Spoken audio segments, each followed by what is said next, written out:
Bangladesh football প্রেমীদের কাছে বহুল আলোচিত একটি নাম হামজা চৌধুরী। আনুষ্ঠানিকভাবে হামজা এখন বাংলাদেশের নাগরিক, যার হাতে আছে বাংলাদেশের জন্ম নিবন্ধন পাসপোর্ট।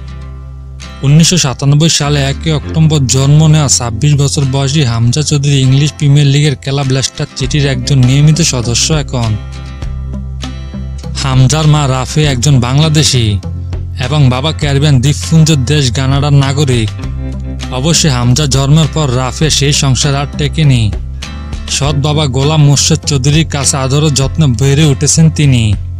হামজার কাছে ইংল্যান্ডের পর বাংলাদেশকে নিয়ে তার সব ধ্যান-জ্ঞান। এখন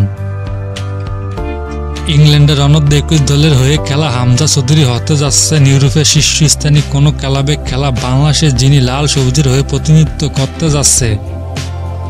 বাংলাদেশের হয়ে খেলার অনুমতিপত্র পেয়ে গেলেন হামজা চৌধুরী।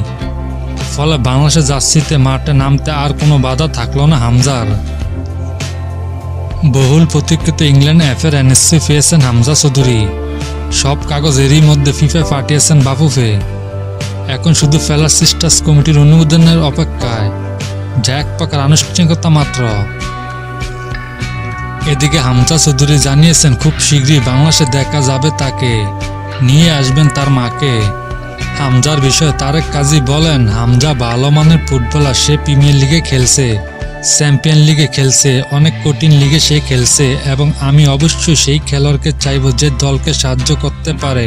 সে যদি খেলে বাংলাদেশ হয়ে আমি অবশ্যই তাকে স্বাগতম জানাবো।